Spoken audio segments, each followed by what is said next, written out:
স্বাগত। আজকের বাংলাদেশে আপনাদের সঙ্গে আছি আমি জাহিদ হোসেন।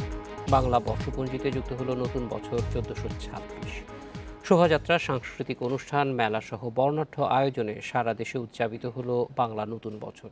উৎসবের মধ্যেও প্রতিবাদী মানুষ সোচ্চার হয়েছে নুসরাত হত্যার বিচারের দাবিতে। বঙ্গাব্দের প্রথম দিন নিয়ে কথা বলতে আজকের আয়োজন পহেলা বৈশাখ। আমাদের সঙ্গে স্টুডিওতে আছেন চারুকলার প্রাক্তন ছাত্র জোয়ারদার মাহমুদ পল্টু,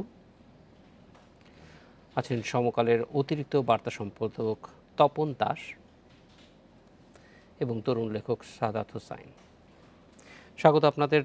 জোয়ারদার মাহমুদ পল্টু, আপনার কাছেই প্রথমে আসি যে ৩০ বছর আগে মঙ্গল শোভাযাত্রা যেই পর্যায়ে শুরু হয়েছিল, আজকে ৩০ বছর পথ পরিক্রমায় একটা বিশ্ব ঐতিহ্যের অংশ হয়ে হিসেবে দাঁড়িয়েছে। এই পুরো যাত্রাটা আপনারা যেহেতু কাছে থেকে দেখেছেন, আমরা যদি একটু আপনাদের অভিজ্ঞতাটাই প্রথমে জানতে চাই যে কি পরিপ্রেক্ষিতে শুরু হয়েছিল এবং আজকে এটা কোথায় এসে দাঁড়িয়েছে। এইটা মূলত শুরু হয় ১৯৮৯ সালে।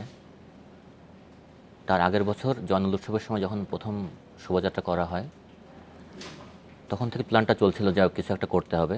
সেই সময় স্বৈরাচারী সরকার ছিল। নীরব প্রতিবাদের পথ হিসাবেই আমরা প্রথম বেছে নিই মঙ্গল শোভাযাত্রা, এবং ৮৯ সালে শুরু হয় আমাদের এই মঙ্গল শোভাযাত্রার যাত্রা। তখন থিমগুলি কিভাবে নেওয়া হয়, সেখানে সরাসরি সরকার বিরোধী কোনো বক্তব্য বা অবস্থান ছিল কি? তখন সিলেক্ট করা তো বিভিন্ন মোটিভ, যেমন শকুন, পেঁচা, কিংবা কালো হাত, কিংবা অন্য কোনো অপশক্তির মোটিভকে আমরা র্যালিতে নিয়ে আসতাম মানুষকে উদ্বুদ্ধ করার জন্য। এইভাবে আমরা শুরু করি।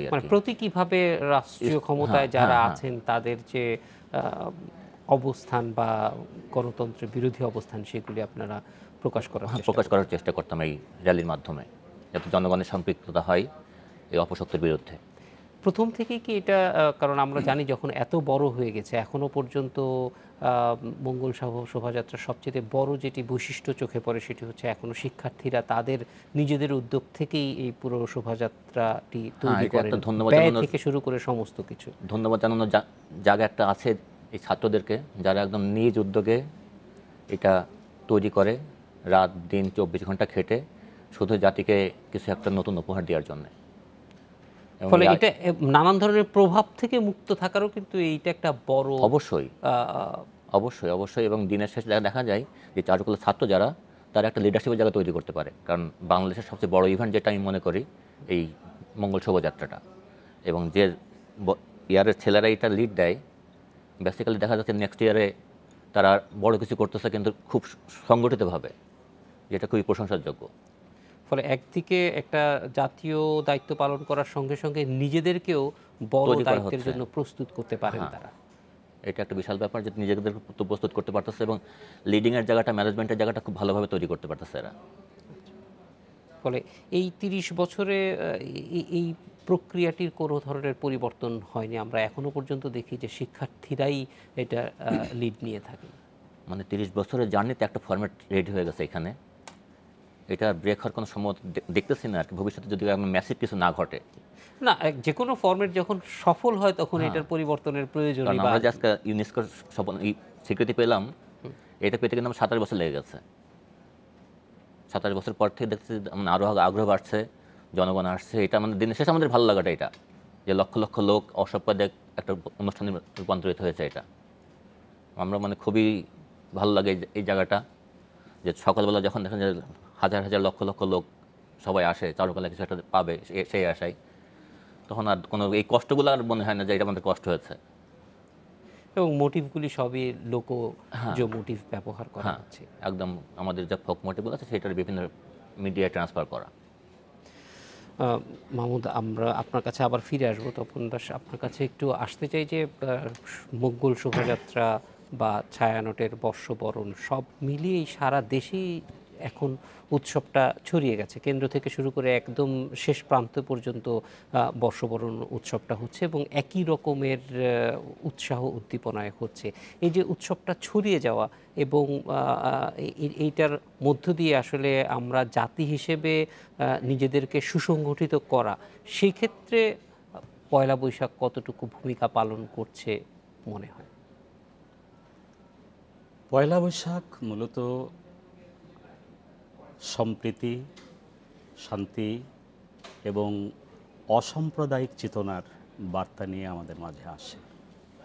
আমাদের বাঙালিয়ানার একটা অন্যতম উৎস বলি, মনে করিয়ে দেওয়া বলি, যেভাবেই বলি না কেন, পয়লা বৈশাখ আমাদের সেটাকে স্মরণ করিয়ে দেয়।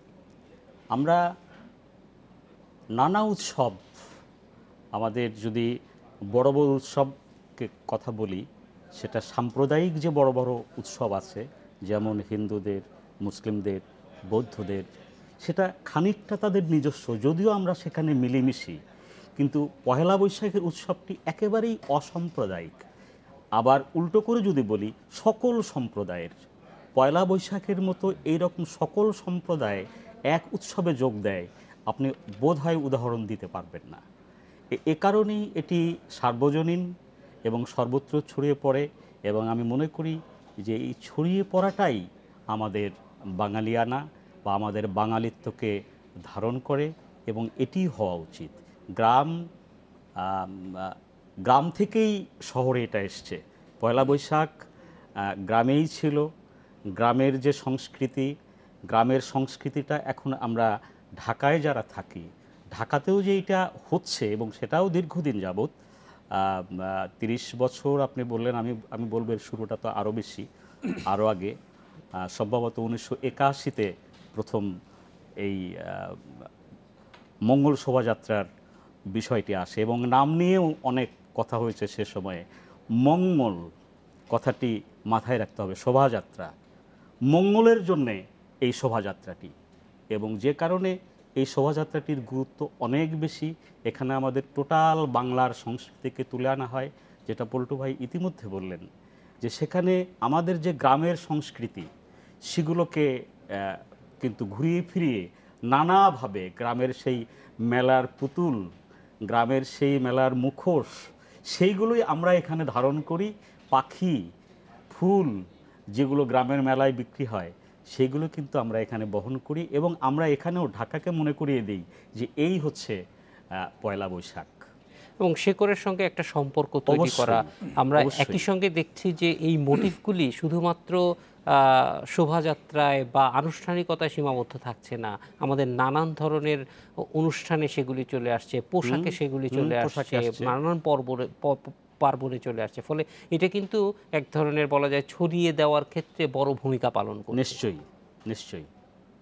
এবং এটা এবছরও আমরা দেখছি, এবং বছর চারেক আগে তো সরকার ধরেন সরকারি কর্মকর্তাদেরকে একটা উৎসব ভাতা পয়লা বৈশাখে দেওয়া শুরু করলো। ফলে অর্থনীতিটাও একটা, যেটার মধ্যে সবচেয়ে মানে মজার বিষয় হচ্ছে যে যা কিছুই হচ্ছে সেটা আমরা কোনো কিছুই বাইরে থেকে আসছি না। পোশাকটা এখানে তৈরি, আনুষঙ্গিক যা কিছু বৈশাখের জন্য আমরা ব্যবহার করি তার কোনো কিছুই আমরা বাইরে থেকে আমদানি করি না। ফলে এইটা একটা ভিন্ন মাত্রা আছে, যে এটার একটা নিজস্বতা আছে, এবং সকলের সঙ্গে মিলে এইখানে উৎপাদন প্রক্রিয়ার সঙ্গে যারা থাকছে তারা যত বেশি এখানে সম্পৃক্ত হতে পারবেন, ততই কিন্তু এটার মাত্রাটা আরও বেড়ে যাবে। আমার মনে হয় যে সেইটা একটা বড় পাওয়া হবে। হ্যাঁ, ক্রমশই বাড়ছে। এবং আপনি যেটি একটি পয়েন্ট একটি শব্দে বললেন, যে এর সাথে কিন্তু একটি বৈশাখের অর্থনীতিও স্প্রেড করেছে। আপনি পোশাকে বৈশাখ, আপনার ঘরের দেয়াল চিত্র পাল্টে যায় এই বৈশাখে, সে আবার নতুন কেনাকাটা হয়, যে আমি বৈশাখে একটু নতুনভাবে সাজবো, তার জন্যে যেমন জামা, মাথা থেকে শুরু করে পা পর্যন্ত সব কিছুতেই কিন্তু চেঞ্জ আমরা একটা দিনের জন্য হলেও আনি। আমি মনে করি যে এই পয়লা বৈশাখ জুড়েই এটি হয়, শুধু বৈশাখ মাস জুড়েই এটি হয়। পয়লা বৈশাখে আমরা হয়তো শুরু করি, এই মেলাটা যদি বা উৎসবটা যদি আরও কয়েকদিনের হতো, গ্রামের বাইরে কিন্তু হয়, ঢাকার বাইরে কিন্তু হয়। আমি এবারের খবরও জানি যে বগুড়ায় সেখানে 5 দিনব্যাপী হচ্ছে মেলা, এই বৈশাখী মেলা। আপনি আরও 2-1 জায়গায় যদি খবর নেবেন, দেখবেন যে বৈশাখী মেলা কোথাও কোথাও 3 দিন 4 দিন, চৈত্র সংক্রান্তি থেকে শুরু করে এটা বৈশাখের দিন এবং তারও পরের দিন, আরও পরের দিন, 3 দিন 4 দিন ব্যাপী কোথাও কোথাও এই মেলাটা হয়, এবং পুরো বৈশাখ জুড়েই কিন্তু এই অর্থনীতিটা থাকে। ছোট ছোট মেলা সবসময় ছড়িয়ে ছিটিয়ে হচ্ছে ঢাকার বাইরে। আমরা ঢাকা শহরেও ছোট অনেকগুলি মাঠেই কিন্তু বৈশাখী মেলা হতো। পুরনো ঢাকায় হতো, নতুন ঢাকার রেলওয়ে মাঠে হতো, বেশ কিছু জায়গায় এটা ছিল। আমার মনে হয় যে ওই জিনিসটা ধীরে ধীরে আরও বেশি ছড়িয়ে যাচ্ছে এবং এখন আনুষ্ঠানিকতার মাত্রাটা ভিন্ন হয়েছে, কিন্তু অনুষ্ঠানটা একই রকমই আছে, আমরা সেরকমই দেখছি আর কি। সেটা বলতে পারেন, সেটা বলতে পারেন। সাদাত হোসেন, আপনার কাছে একটু আসি যে এই যে আমরা উৎসবটা একটা বলি যে নানান ধরনের উৎসব আমরা উদযাপন করছি, কোনোটা হয়তো ধর্মীয় কারণে নানান বিষয় আছে, কিন্তু যেটা বৈশাখকে আলাদা করে সেটি হচ্ছে যে এটা একেবারেই নিজস্ব। অর্থাৎ আমরা অনেক ক্ষেত্রেই বলি যে আমাদের পোশাকটা কোনটা, যেটা আমাদের দেশকে রিপ্রেজেন্ট করে, কোনো একটা জিনিস আইফেল টাওয়ারের মতো সেরকম কিছু আছে কিনা, কিন্তু সংস্কৃতির ক্ষেত্রে এটা একেবারেই নিশ্চিতভাবে যে আমরা পয়লা বৈশাখটাই আমাদের দেশের সব মানুষের, সেইটা আমরা এখন যেমন সারা দেশের মানুষের জন্য এটা মানে সবাই এটা গ্রহণ করে নিয়েছে, এখন এটার একটা আন্তর্জাতিকতা তৈরির প্রয়োজন নিশ্চয়ই আছে, এবং সেটা কিভাবে করা যেতে পারে, কারণ দেশে এটা এক ধরনের বলা যায় যে Establishment প্রতিষ্ঠা হয়ে পেয়েছে। গেছে। আমি একটা এক্সপিরিয়েন্স শেয়ার করি। আমি সম্প্রতি অস্ট্রেলিয়াতে গিয়েছিলাম, সপ্তাহখানেক আগে আমি ফিরেছি। তো আমার প্রথম হচ্ছে সাবকন্টিনেন্টের বাইরে যাওয়া। তো সেখানে যাওয়ার পর আমার একটা রিয়েলাইজেশন হলো যে ধরেন আমাদের বড় অনেকগুলো যিনি বললেন যে ধর্মীয় সংস্কৃতির অংশ হিসেবে আমরা যেটি পালন করে থাকি, যে ঈদ, পূজা, হ্যাঁ, তো দেশের বাইরে যারা থাকেন তাদেরও নিশ্চয়ই একটা রিলিজিয়াস আইডেন্টিটি আছে, কিন্তু সেই রিলিজিয়াস আইডেন্টিটিকে তারা কতটুকু মানে আইডেন্টিটি বলতে ফেস্টিভ্যাল সেলিব্রেট করার ক্ষেত্রে, যে কোনো উৎসব উদযাপন করার ক্ষেত্রে তারা নিজেদের কতটা ওন করেন। যারা হচ্ছে বিশেষ করে এই মাধ্যমগুলো খুব ব্যবহার করি, তারা এটিকে খুব চমৎকারভাবে ছড়িয়ে দেওয়ার চেষ্টা করছেন, এবং যেটি আমাদের সংস্কৃতিকে আরও বেশি আন্তর্জাতিক অঙ্গনে পরিচিত হওয়ার ক্ষেত্রে বড় ভূমিকা পালন করবে বলে এবং করছে বলে আমার মনে হয়। সাদাত হোসেন, এটা একটা ভালো কথা বলেছেন যে আমরা অন ট্র্যাকে আছি। এখন অন ট্র্যাকে থাকতে হলে একটা জিনিস সবসময় মানে বেশি করে হয়তো প্রয়োজন, সেটা হচ্ছে যে আমাদের সাহিত্যে এই যে পয়লা বৈশাখের যে মূল চেতনা, সেইটিকে আমরা কতটুকু ধারণ করে নিয়ে আসতে পারছি, কারণ পয়লা বৈশাখকে আমরা প্রথমেই বলছি যে এটি একটি অসাম্প্রদায়িক একটি অনুষ্ঠান। এই অসাম্প্রদায়িকতাটা আমাদের মধ্যে সঞ্চারিত হচ্ছে কিনা, এবং সেইটি আমাদের সাহিত্য হয়তো সবচেয়ে বড় বাহক হওয়া প্রয়োজন, এবং সংস্কৃতির অন্যান্য মাধ্যমগুলো। আমার মনে হচ্ছে এটি হচ্ছে, কারণ আপনি ধরেন 10 বছর আগে যতটা ব্যাপ্তি নিয়ে পয়লা বৈশাখের এই অনুষ্ঠানটি উদযাপিত হতো, 10 বছর পরে সেটির বিস্তৃতি আপনি যদি লক্ষ্য করেন তাহলে বুঝবেন যে এটি আসলে সঞ্চারিত হচ্ছে এবং ছড়াচ্ছে। এবং এটি আমাদের সাহিত্য থেকে শুরু করে আমাদের যে জাতীয় গণমাধ্যমগুলো রয়েছে, পত্রিকাগুলো রয়েছে, ঠিক সব জায়গা থেকে আমার কাছে মনে হয়েছে যারা এখানে অ্যাক্টিভ রয়েছেন, সক্রিয় রয়েছেন, তাদের ভূমিকা খুবই প্রশংসনীয়, যেটির কারণে আমরা দেখতে পাচ্ছি যে আমাদের অন্যান্য যে ধর্মীয় উৎসবগুলো ছিল সেগুলো অনেক সময় অনেক বেশি প্রধান অনুষ্ঠানই ছিল, কিন্তু সেগুলোর এখন আমাদের কাছে পয়লা বৈশাখ, যেটা খানিক আগে আপনি নিজেও বললেন যে এখন আমাদের সরকারের তরফ থেকে হচ্ছে ফেস্টিভ্যাল অ্যালাউন্স দেওয়া হচ্ছে, আমাদের ছুটির ঘোষণা করা হচ্ছে, এবং এত মানুষ হচ্ছে গ্রামে গঞ্জে সব জায়গায় মানুষ হচ্ছে নিজের স্বতঃস্ফূর্তভাবে পার্টিসিপেট করছে। এই জায়গাটি আসলে যদি সবাই তাদের জায়গা থেকে সক্রিয়ভাবে ভূমিকা পালন না করতেন তাহলে ঠিক এতটাভাবে সঞ্চারিত হতে বলে আমার মনে হচ্ছে না।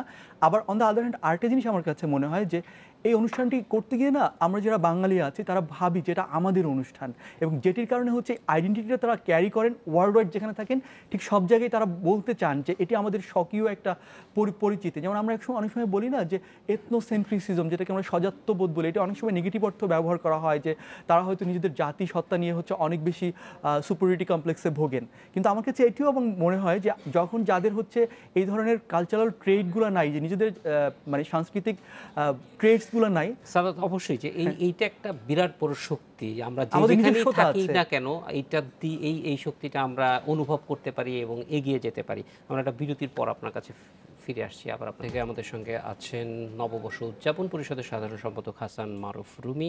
হাসান মারুফ, চট্টগ্রামে বর্ষবরণ কীরকম হলো, এবং আমরা এই বছর একটি দেখেছি চট্টগ্রাম ভিত্তিক একটি দল বর্ষবরণের বিরুদ্ধে, বিশেষ করে মঙ্গল শোভাযাত্রা এবং এই যে বাঙালির বর্ষবরণ সেটির বিরুদ্ধে অবস্থান নিয়েছে, তার কোনো প্রভাব আছে কিনা?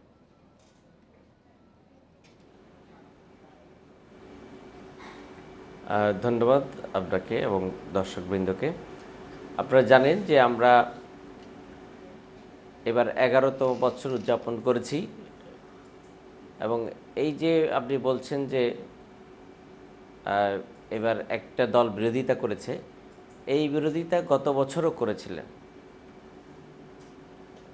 যেমন যেমন চারুকলায় যে দেয়াল চিত্র, সেখানে কালি লেপন করেছে এবং তার প্রতিবাদ চট্টগ্রামবাসী করেছে, এবং এইবারও যে করেছে তার কোনো প্রভাব আমরা অনুষ্ঠানে দেখিনি, কারণ লাখো মানুষের উপস্থিতি আমরা আমাদের অনুষ্ঠানে দেখেছি এবং মানুষ এই বিরোধিতাকে চট্টগ্রামবাসী মোটেই গ্রাহ্য করে না এবং সকল বিরোধিতাকে মোকাবেলা করেই আমাদের সিআরবি শিরিষতলায় লাখো মানুষের ঢল নেমেছে। শুধু আমাদের এখানে নয়, চট্টগ্রামের সমস্ত আয়োজনগুলোতে আমরা দেখেছি লক্ষ লক্ষ মানুষের সেখানে ভিড় হয়েছে, উপচে পড়া ভিড় হয়েছে। তো সুতরাং এই সকল বিরোধিতা চট্টগ্রামের এই আয়োজনকে বা সারা বাংলাদেশের আয়োজনকে কোনোভাবেই বিঘ্নিত করতে পারেনি বা মানুষের মধ্যে কোনো রকম ভীতি ছড়াতে পারেনি। হাসান মারুফ, চট্টগ্রামের আয়োজনের আলাদা কোনো থিম ছিল যেটা আমরা আপনাদের মূল প্রতিপাদ্য কি ছিল আর কি?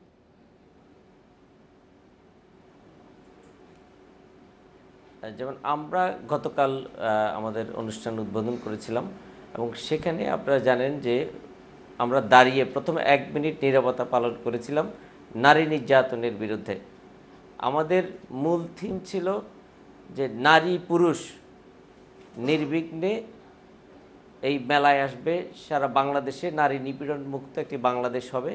শুধু নারী পুরুষ নয়, ধর্ম বর্ণ, চাকমা কি মারমা কি বাঙালি কি সাঁওতাল, অর্থাৎ বাংলাদেশে যে বাঙালির বাইরেও যে আরও নানান আদিবাসী আছে,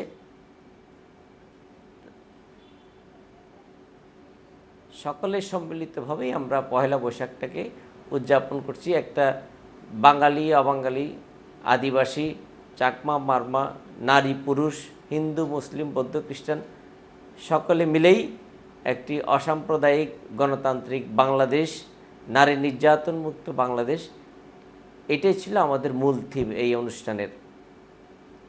মারুফ, আমাদের সঙ্গে থাকুন, আমরা আবার আপনার কাছে ফিরে আসব। জোয়ারদার মাহমুদ পল্টু, আপনার কাছে একটু আবার আয়োজনটার ক্ষেত্রে যদি ফিরে আসি, যে এই বছর মস্তক তুলিতে দাও অনন্ত আকাশে, আসলে আমরা এখন আমাদের দেশের সীমা, আন্তর্জাতিক সীমা এবং সবচেয়ে বড় কথা হলো মানুষকে আরও কত উপরে নিয়ে যেতে পারি সেই ব্যাপারটায় অনেক বেশি গুরুত্ব দিচ্ছি। চারুকলার এই আয়োজনটি কিভাবে সারা বাংলাদেশে একটা প্রভাব ফেলছে, সেইটা সবচেয়ে বড় যে দিকটি সেটি হচ্ছে যে বাংলাদেশের মানুষের মধ্যে অসাম্প্রদায়িক চেতনাটাকে এগিয়ে নিয়ে যাওয়া, আরও বেশি বিকশিত করা। আমরা দেখেছি যে চারুকলার মোটিভগুলি নিয়ে যেমন আমরা অনেক উচ্ছ্বসিত, অনেকেই আছেন যে এই মোটিভগুলি নিয়ে নানানভাবে প্রশ্ন তোলার চেষ্টা করেছেন, ধর্মীয় দৃষ্টিকোণ থেকে এটার বিরোধিতা করার চেষ্টা করেছেন। এটা নিশ্চয়ই সবসময়ই আপনাদের প্রতিরোধের মুখোমুখি হতে হয়েছে। এই ব্যাপারটা শুরু থেকে আমরা জাস্ট এই প্রতিরোধের মুখেই আছি। বিভিন্ন সময় বিভিন্ন অপশক্তি বিভিন্ন অজুহাতে এটার বিরোধিতা করে আসছে। যেহেতু অসাম্প্রদায়িক ব্যাপারটা এখানে আছে, সারা জাতির একটা বড় অংশ তো অসাম্প্রদায়িক, তারা পরোক্ষ প্রত্যক্ষ বিভিন্নভাবে আমাদের সাথে সহায়তা করে, আমাদের সাথে আছে। এই শক্তিটা আমরা কাজে লাগিয়ে আজকে 31 বছরের জার্নিটা পার করলাম। আর আমাদের সফলতার জায়গা সেটা হচ্ছে আমরা যখন প্রথম শুরু করি ঢাকা কেন্দ্রিকে হতো, তারপরে এখান থেকে একটা টিম যারা আমাদের সাথে ইনভলভ ছিলেন কিশোরগঞ্জে শুরু করলেন, তারপরে নেত্রকোনাতে শুরু করলেন তাদের ব্যক্তিগত উদ্যোগেই। তারপরে সরকার যখন ঘোষণা করলো এখন প্রতিটা জেলায় মোটামুটি হচ্ছে, প্রত্যেকটা জেলায় এই সংস্কৃতির বিরুদ্ধে সাম্প্রদায়িকের বিরুদ্ধে লোকজন সোচ্চার হচ্ছে, তারা আসছে, এটা একটা পজিটিভ দিক। এবছর মানে গত কয়েক বছর জেলা পর্যায়ে তো অবশ্যই, থানা উপজেলা পর্যায়েও কিন্তু মঙ্গল শোভাযাত্রা বিভিন্ন জায়গায় আয়োজিত হচ্ছে। এটি একটা খুবই মানে লক্ষণীয় দিক যে এটা মানে বিস্তারটা এতটাই হয়েছে। তবে আমরা চাই অসাম্প্রদায়িক বাংলাদেশের জন্যে আরও এগোতে হবে। আর আমাদের মস্তক তোলার যে আহ্বান দেওয়া হয়েছে, এখন আমাদের এগিয়ে যাওয়ার সময়, এই সময়টাকে কাজে লাগিয়ে আমরা এগিয়ে যাব, এটা আমরা আশা করি। আমরাও মনে করি যে এই প্রতিকূলতা থাকবেই, প্রতিকূলতা পেরিয়েই এগিয়ে যাওয়ার, যেইভাবে এগিয়ে চলছে সেই গতিটা অব্যাহত থাকলেই আমরা একটা লক্ষ্যে পৌঁছতে পারবো। তপন দাস, আপনার কাছে একটু আসি যে সব মিলিয়ে উদযাপনটা, বিশেষ করে এই বছরের উদযাপনে আমরা দেখেছি যে পয়লা বৈশাখের আগে একটা অত্যন্ত নারকীয় হত্যাকাণ্ডের ঘটনা ঘটেছে, এবং অতীতেও আমরা দেখেছি যে শোককে শক্তিতে রূপান্তর করার প্রক্রিয়াটা বাঙালির ভালোভাবে জানা আছে, এবং আজকেও আমরা দেখেছি যে উৎসবের মতোই আছে, উৎসবের কোনো ধরনের পরিবর্তন না করেও উৎসবের মানুষের যে একটা সম্মিলন, সেইটাকে এই শক্তি হিসেবে রূপান্তর করে এই ধরনের হত্যাকাণ্ড এবং নারীর প্রতি সহিংসতার বিরুদ্ধে একটা অবস্থান আমরা সারা দেশেই দেখেছি। এই যে অবস্থানটা, এইটা সত্যিকার অর্থেই একটা ন্যায় বিচার, ন্যায়ভিত্তিক রাষ্ট্র প্রতিষ্ঠার ক্ষেত্রে কিভাবে ভূমিকা রাখতে পারবে? আমরা জানি যে বৈশাখের একটা দ্বিমাত্রিক রূপ আছে। এক, যে এই মঙ্গল শোভাযাত্রা শান্তির বার্তা নিয়ে আসে, আর বৈশাখের আরেকটি রূপ হলো রুদ্রমূর্তি, যেটা প্রতিবাদ করতে জানে, বিদ্রোহ করতে জানে। আপনাকে আমি একটি কবিতার লাইন মনে করিয়ে দিতে চাই। মুক্তিযুদ্ধের সময়ে স্বাধীন বাংলা বেতার কেন্দ্রের মুক্তিযোদ্ধাদের যুদ্ধে উদ্বুদ্ধ করার জন্যে যে প্রথম কবিতাটি পড়া হয়েছিল মোস্তফা আনোয়ারের, সে কবিতার লাইন ছিল, বৈশাখের ওই রুদ্র জামা পরিয়ে দেমা, পরিয়ে দেমা। স্বাধীন বাংলা বেতার কেন্দ্রের প্রথম কবিতা এটি। আরও অনেক কবিতা পড়া হয়েছে, গান হয়েছে। তো অর্থাৎ বৈশাখকে কিন্তু আমরা, বৈশাখের যে রুদ্র জামা, সেটা আমাদের প্রতিবাদ করতেও শেখায়। মঙ্গল শোভাযাত্রা যেমন শান্তির বার্তা নিয়ে আসে, তেমনি আমাদের বিদ্রোহ করতেও শেখায় এই বৈশাখ। আমাদের বৈশাখের এবার ঠিক এই দ্বিমাত্রিক রূপটা আমরা চরমভাবে ব্যবহৃত হয়েছে বা ব্যবহার করতে পেরেছি আমরা সবাই মিলে। আমরা সকালে মঙ্গল শোভাযাত্রায় যেমন মন রাঙা পোশাক নিয়ে রঙিন রঙিন ব্যানার, ফেস্টুন বলুন আর মোটিভ বলুন নিয়ে মিছিলে মঙ্গল শোভাযাত্রায় অংশ নিয়েছি। আমরা তার পরপরই চারুকলার সামনে থেকে নুসরাতের জন্যে প্রতিবাদী গণপদযাত্রা বের করেছি। সেখানে ছিল যে নুসরাতের জন্যে আমরা কালো একটি টি শার্ট পরেছি। কালো হচ্ছে সব রঙের সংমিশ্রণ, শোক, কিন্তু সেখানেও সব রং আছে, সব রং একসঙ্গে মেশালে কালোতে রূপ নেয়। সেখানে আমরা একটি নুসরাতের সাদা মুখের প্রতিচ্ছবি ব্যবহার করেছি, যেটাকে আমরা বলেছি শান্তির কথা। আর নুসরাত জাহান রাফির নামটা আমরা কালোর উপরে লিখেছি লালে, যেটা বিদ্রোহের কথা বা প্রতিবাদের কথা বলে। এবার এই রূপটা আমরা চেয়েছি যে সারা দেশে ছড়িয়ে পড়ুক।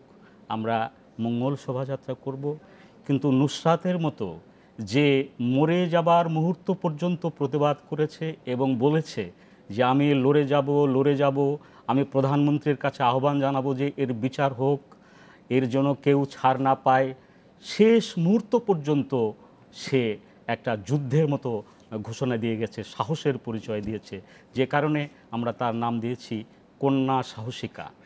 এবং এই ইয়েটাতে টি শার্টটিতে কন্যা সাহসিকা আমরা লিখেছি নুসরাতের নামকে। আমরা পদযাত্রা করে শহীদ মিনার পর্যন্ত গেছি এবং সেখানে আমরা একটি ছোট্ট সমাবেশের মতো করে শেষ করে দিয়েছি। এবং আমরা চাই যে এই নুসরাতের যে সাহস সে দেখিয়েছে, সাহসিকা, কন্যা সাহসিকা, এই সাহসটা সারা দেশে সবার মধ্যে, নারী পুরুষ সবার মধ্যে ছড়িয়ে পড়ে। ইতিমধ্যেই আমরা দেখছি যে বিপুলভাবে ছড়িয়ে গেছে, এবং নুসরাত যেটা মৃত্যুর আগেও বলেছে যে সে দেশবাসীর কাছে, সারা বিশ্ববাসীকেই আসলে সাথে চায় যেন এই ধরনের হত্যাকাণ্ডের বিচার হয় তার বিরুদ্ধে এবং তার মতো অন্যান্য সবার বিরুদ্ধে। সাদাত হোসেন, আপনার কাছে আসবো একটা বিরতির পরে, যে এই যে মানুষ সবসময় মানে বৈশাখের দুই রকম রূপের কথা বললেন তপনদা। আমরাও দেখছি যে উৎসবের পাশাপাশি অতীতেও সবসময়ই এক ধরনের আক্রমণ এসেছে, পয়লা বৈশাখে বিভিন্ন সময় আক্রমণ এসেছে, আবার আমরা ঘুরেও দাঁড়িয়েছি। এই বছর আমরা যেটি চাচ্ছি যে নুসরাতের মতো নারীদের প্রতি যে সহিংসতা বিভিন্ন জায়গায়, ঘরে, ঘরের বাইরে নানান জায়গায় বাংলাদেশে নারীদের প্রতি সহিংসতা হচ্ছে, কিন্তু হয়তো রাষ্ট্র আরেকটু বেশি দায়িত্ব নিলে, মানুষ আরও বেশি সোচ্চার হলে এই অবস্থা থেকে আমরা বেরিয়ে আসতে পারি। নিশ্চয়ই এই বছরের একটা বড় শক্তি হতে পারে সেই বিষয়টি। আমরা একটু বিরতির পর আপনার কাছে জানতে চাইব এটা কীভাবে আমরা এগিয়ে নিতে পারি। রাত হোসেন, এই প্রতিবাদের কথা বলছিলাম যে আমরা আসলে শোকের শক্তিটাকে রূপান্তর হতে দেখছি এবং সেটি সারা দেশে, দেশের বাইরেও পয়লা বৈশাখ উদযাপন হচ্ছে, সেই সব জায়গা থেকেও আমরা খবর পাচ্ছি। এইটাকে কিভাবে আর একটু এগিয়ে নিয়ে যেতে পারি আমরা? কারণ অসাম্প্রদায়িকতার ক্ষেত্রে এটা একটা বড় উপাদান যে নারীরা কতটুকু স্বাভাবিকভাবে জীবনযাপন করতে পারে। আপনি খানিক আগে একটা কথা বলছিলেন যে নুসরাতের ঘটনায় যে প্রতিবাদ মুখর হয়ে উঠেছে আমাদের সাধারণ মানুষ, সেটি আমাদের একটা ন্যায় বিচারের আচরণকারী রাষ্ট্রের ভূমিকাকে কতটা আরও বেশি কার্যকর করে তুলতে পারে, তাদের ভূমিকাটা। এটি আমার কাছে খুবই গুরুত্বপূর্ণ মনে হয় যে একটা দেশের সচেতন জনগণই মূলত একটা রাষ্ট্রের একটা জাস্টিস করবে, সেরকম একটা রাষ্ট্রের জন্য সবচেয়ে বড় নিয়ামক। তো সেই জায়গা থেকে ধরেন এই ঘটনাটি যে ঘটেছে এবং পয়লা বৈশাখ একটা মানে আমাদের একটা একভাবে সার্বজনীন একটা উদযাপন হয়ে উঠছে, এবং সেই উদযাপনের আগে যে ঘটনাটি ঘটেছে এবং সেই ঘটনাটিকে প্রতিবাদ করতে গিয়ে সর্বস্তরের মানুষ হচ্ছে পয়লা বৈশাখের এই বিশাল উদযাপনটাকে কিন্তু একটা উপলক্ষ করেছে। এটি একটা বিশাল বড় ঘটনা আমার কাছে মনে হয়েছে। আমরা যদি এই জিনিসটাকে আরও বেশি প্র্যাকটিস করতে পারি, যে আমাদের নানান সামাজিক, ইভেন আমি ধর্মীয় অনুষ্ঠানের কথাও বলবো বা আচারের কথা বলবো, সেগুলোর মধ্য দিয়ে যদি আমরা এই প্রতিবাদের জায়গাগুলোকে আমাদের ভেতরে আরও বেশি সুসংহত করতে পারি, সেটি আমাদের রাষ্ট্রের অ্যাক্টিভিটিসকেও অনেক বেশি কার্যকর করবে বলে আমার মনে হয়। আপনি যেটি বলছিলেন যে নারীরা এখন প্রাইভেট পরিসরে কিংবা পাবলিক পরিসরে হচ্ছে নানান ধরনের এক্সপ্লয়টেশনের শিকার হচ্ছে বা মুখোমুখি হচ্ছে, আমরা দেখতে পাচ্ছি। তো এই জায়গা থেকে হচ্ছে আমরা যারা আসলে নারীদেরকে আমি ইদানিং যেটি হয় যে ফেসবুক অনেক বেশি প্রভাবশালী একটা ভূমিকা পালন করছে। এই জায়গায় আমার কাছে যেটা মনে হয় যে আমরা যারা একটু সচেতনভাবে নিজেদেরকে দাবি করি, তারা আসলে এই জায়গাটায় আরও বেশি সচেতনতা তৈরি করার ক্ষেত্রে যদি ভূমিকা পালন করতে পারি, তাহলে এটি আসলে আরও ব্যাপ্তি নিয়ে হচ্ছে আমাদের সামনে দাঁড়াতে পারে এবং আমাদের এই ভূমিকাটাকে অনেক বেশি কার্যকর করতে পারে। তো এই জায়গাতে আমি যেমন এইবার ভাইয়া বললেন যে এই ইভেন আমাদের যে প্রোগ্রামটা, এই প্রোগ্রামটার বিপক্ষেও হচ্ছে আমি দেখেছি যে প্রচুর মানুষ প্রতিবাদ করবেন বলে বলেছেন। আমি একটা জিনিস বিশ্বাস করি যে সংস্কৃতি হয়তো কোনোভাবে সার্বজনীন কিনা এই বিষয়ে আমার একটু কন্ট্রাডিকশন আছে। আমি অ্যানথ্রোপোলজির স্টুডেন্ট ছিলাম, আমরা কালচারাল রিলেটিভিজম নামে একটা টার্মও পড়েছিলাম ফ্রান্স বোয়াছের। তো এখানে দেখেছিলাম যে সংস্কৃতি অনেক সময় হচ্ছে আপেক্ষিক একটা ব্যাপার। হ্যাঁ, যে আমি হয়তো একটা সংস্কৃতিকে যদি নিজে ধারণ না করি কিংবা আমি একটা অন্যরকম কোনো প্র্যাকটিসের মধ্য দিয়ে যাই, সেটি যদি ঠিক যারা প্র্যাকটিস করছে তাদের ক্ষতির কারণ না হয়, তাহলে এটি আমি কন্টিনিউ করতেই পারি। তো যারা এই সাংস্কৃতিক প্রলক্ষণগুলোকে তারা প্র্যাকটিস করতে চান না, তারা না চাইলে সেটা নাই করতে পারেন, কিন্তু তারা তো অন্যকে বাধা দিতে পারেন না। আমার জায়গাটা হচ্ছে এটি। আর নারীর ক্ষেত্রে আমি বলবো যে আমরা যারা একটু সচেতন আছি, তারা যাতে এই জায়গাটা যারা বুঝতে চান না বা বুঝতে পারেন, তাদেরকে বোঝানোর জন্য আমাদের একটু দায়িত্ব নেওয়ার ব্যাপার আছে। কারণ আমাদের প্রত্যেকেই হচ্ছে আমরা শেষ পর্যন্ত নারী থেকেই আমরা এসেছি। হ্যাঁ, তো ওই জায়গাটা আমার মনে হয় যে আমাদের সংবেদনশীলতার জায়গাটা, সচেতনতার জায়গাটা আরও একটু পরিপক্ক হওয়া উচিত এবং সেটি আমরা এইখানে একটা বিষয় দেখা দরকার যে কেন আমরা তো অসুচির বিরুদ্ধে লড়াই করছি এবং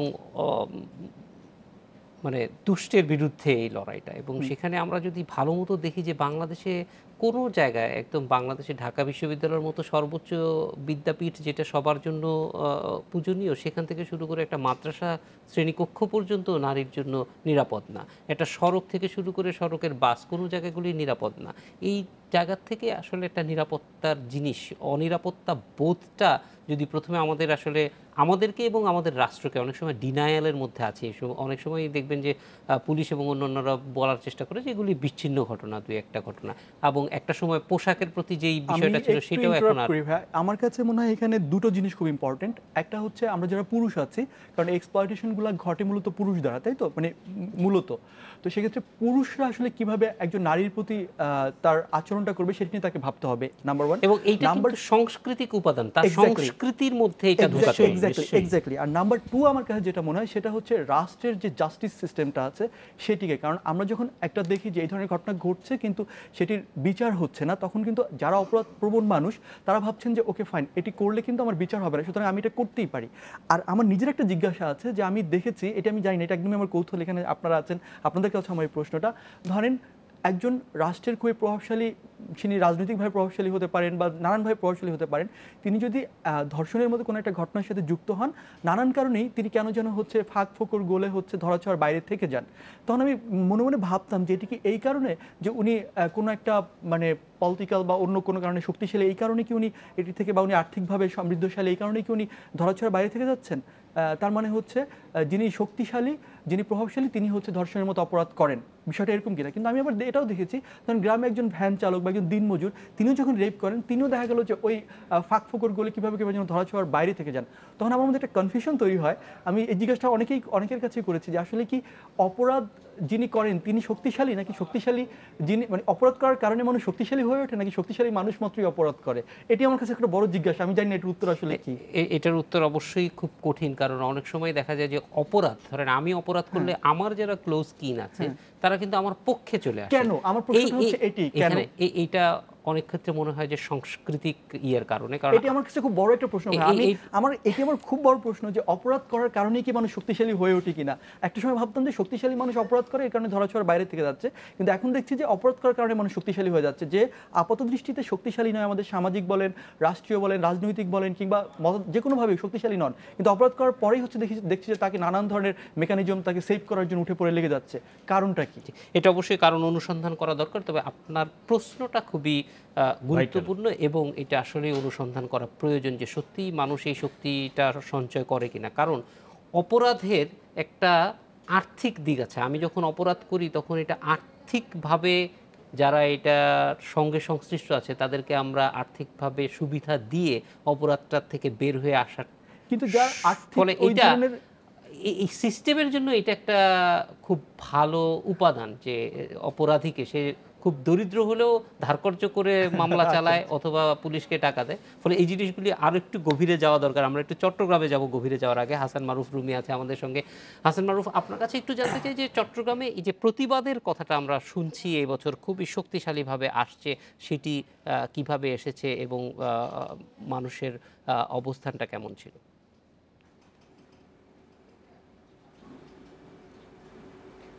ধন্যবাদ। যেমন আমরা প্রথমেই বলেছিলাম যে আমরা অনুষ্ঠান শুরু করেছি নুসরাত জাহান রাফির হত্যার বিচার চেয়ে, এবং আমরা শুধু নই, সেটা মঞ্চ থেকে আমরা দাঁড়িয়েছি, দর্শকরা হাজার হাজার দর্শক দাঁড়িয়ে সেই বিচার চেয়েছে। শুধু তাই নয়, চট্টগ্রামে ওই দিন সারা চট্টগ্রামে কিন্তু এই প্রতিবাদগুলো হয়েছে, এবং আমরা দেখেছি এবার তরুণদের মধ্যে বিশেষ করে এর প্রতিবাদের রাস্তায় নামতে আমরা দেখেছি চট্টগ্রামে, চেরাগি পাহাড়ে বা মেলা প্রাঙ্গণগুলোতে। এবং তাছাড়াও আমরা দেখি যে আজকেও অনেকে কালো বেশ ধারণ করেছে, এবং বিশেষ করে নারীদের মধ্যে, পুরুষদের মধ্যে এর প্রতিবাদে নানা রকম বক্তব্য পাওয়া গেছে। আরেকটা বিষয় একটু বলে রাখা দরকার যে নারী নির্যাতন যে হারে বৃদ্ধি পেয়েছে, এবং বলা যায় যে এখন প্রায় প্রত্যেকটা নারী অনিরাপত্তা বোধের মধ্যে আছে, সেই কারণেই পরিবারগুলোতে, সমাজে, নানান স্তরে এর বিরুদ্ধে একটা ক্ষোভ আছে। এবং আরেকটা বিষয় একটু আপনাদের মনে রাখা দরকার যে নির্যাতন, নারী নির্যাতন যেমন একটি পুরুষতান্ত্রিক বিষয়, তেমনি এই পুরুষতান্ত্রিকতাও কিন্তু রাষ্ট্রীয় ক্ষমতার কাঠামোর সাথে কোনো না কোনোভাবে যুক্ত। কারণ কেউ যখন ধর্ষণ করে বা এর নারী নির্যাতনের মতো, যৌন নিপীড়নের মতো কোনো ঘটনা ঘটায়, তাকে দেখা যায় রাষ্ট্রীয় কোনো না কোনো সংস্থার বা সরকারি কোনো না কোনো দলের ছত্রছায়ায়, ক্ষমতাসীনদের ছত্রছায়ায় তাকে চলে আসতে দেখি। তার মানে একটি অপরাধ, নারী নির্যাতনের মতো অপরাধ, সেটা কোনো না কোনোভাবেই ক্ষমতা কাঠামোর সাথে যুক্ত। হাসান মারুফ রুমি, অনেক ধন্যবাদ আমাদের সঙ্গে যোগ দেওয়ার জন্য। দাত হোসেন, এক মিনিটে আপনার কাছ থেকে জানতে চাই যে নতুন বছরের রেজলিউশন, আমরা নিউ ইয়ার্স রেজলিউশনের মতো নারীদের জন্য কি পরিস্থিতি, কি পরিবেশ তৈরি করতে রাষ্ট্র এবং সমাজ কি ধরনের অবস্থান নিতে পারে? আমি সবার আগে যেটি বলবো সেটি হচ্ছে যে নারীর প্রতি যে কোনো ধরনের সহিংসতার বিচারটা হচ্ছে খুব ভালোভাবে করতে হবে। আমরা পেছনে কিছু ঘটনা জানি, তনুর কথা জানি, আমরা আরও অনেকগুলো ঘটনার কথা জানি। সো এই জায়গাটিতে হচ্ছে রাষ্ট্রকে খুব স্ট্রংলি সে কোন দল করছে অপরাধীকে অপরাধী হিসাবে বিচার করতে হবে। এটি যদি রাষ্ট্র এনশিওর করতে পারে, আমি বিশ্বাস করি যে এই অপরাধ প্রবণতা, নারীর প্রতি সহিংসতাটা অনেক বেশি কমবে। আর সামনের বছর নিয়ে আমার ইচ্ছা থাকবে যে আমি পত্রিকার পাতা দেখতে পারি না, দেখতে গেলে নিজের মধ্যে এক ধরনের অসুস্থতা বোধ হয়। মানে এত বিকৃত সব খবর দেখে এবং নারীর প্রতি সহিংসতা নিয়ে হচ্ছে এই ধরনের খবরগুলো দেখি, সেই খবরগুলো যেন আর আমাকে আর এই বছরটা জুড়ে দেখতে হয় না। এখানে সমকাল পত্রিকার ভাইয়া আছেন, আমি আপনাকেও বলবো ভাইয়া যে আমার পত্রিকা একটু পজিটিভ নিউজ দেখতে চাই। আমি জানি যে আপনারা পজিটিভ নিউজ করার চেষ্টা করেন, কিন্তু অনেক বেশি নেগেটিভ ঘটনা ঘটলে কিছু না কিছু তো তাদেরকে তুলে আনতেই হবে। সো আমার নতুন বছরের যদি প্রত্যাশা বলেন, সেটি বাংলাদেশের প্রত্যেকটা মানুষের কাছে, বিশেষ করে পুরুষের কাছে, আমরা আসলে পত্রিকায় নারীর প্রতি সহিংসতা আর দেখতে চাই না। আমরাও চাই যে একটা পরিবর্তন আসুক, যেন এই ধরনের খবর করতে না হয়। তপন দাস, আপনার কাছে একটা মিনিটে একটু জানতে চাইবো যে এই যে আমাদের মনোজগতে এক ধরনের পরিবর্তনের প্রয়োজন, সেটা কোথা থেকে সূচনা হওয়া উচিত? এক্ষেত্রেও আমি মনে করি যে রাষ্ট্রের ভূমিকা আছে, রাষ্ট্রকে অত্যন্ত কঠোর হতে হবে। আর আমি যেটা বলতে চাই পরিষ্কারভাবে যে আমাদের মনোসংস্কৃতির পরিবর্তনটা খুবই প্রয়োজন। এটা যেখান থেকে মানুষের রুচির পরিবর্তন আসবে, সেক্ষেত্রে মিডিয়ার ভূমিকাও অত্যন্ত গুরুত্বপূর্ণ। এবং আমি সাদাতের সঙ্গে খুবই আশাবাদ ব্যক্ত করতে চাই যেন আমাদের এই রকম সংবাদ আর না ছাপতে হয়, আরও যেন খুব খুব কম ছাপতে হয়। আমরা যেন লিখতে পারি এক নুসরাতের কোনো কৃতিত্বের কথা। অবশ্যই আমরাও সেই দিনের অপেক্ষায় থাকছি। জোয়ারদার মাহমুদ পল্টু, আপনার কাছে আসতে চাই যে সংস্কৃতি বোধটা কিভাবে আরও বাড়ানো যায়, কারণ শেষ পর্যন্ত সংস্কৃতির কাছেই আশ্রয় নিতে হবে আমাদের অপশক্তির বিরুদ্ধে। দিনের শেষে অনুশীলন কোনো বিকল্প নাই। একটা গ্রুপ অনুশীলন করবে, আরেকজনের কাছে বার্তা পৌঁছে দিবে, তারা আবার আরেকজনকে দিবে, জাস্ট এইভাবেই ছড়িয়ে দিতে হবে সারা বাংলাদেশে। এর মাধ্যমে সম্ভব নতুন কিছু একটা করার, এর কোনো বিকল্পই নাই। মানুষের সাথে যোগাযোগ এটাই বৃদ্ধি করতে হবে সুষ্ঠু সংস্কৃতির জন্য। এবং সংস্কৃতির নানা উপাদান আছে, সেগুলি যোগাযোগের একটা মাধ্যম হয়ে উঠতে পারে। অবশ্যই একটা মাধ্যম হতে পারে, কারণ হচ্ছে সংস্কৃতির চর্চাটা বাংলাদেশে হচ্ছে না। কারণ বিভিন্ন জায়গা থেকে বিভিন্ন রকম প্রতিবন্ধকতা আসছে।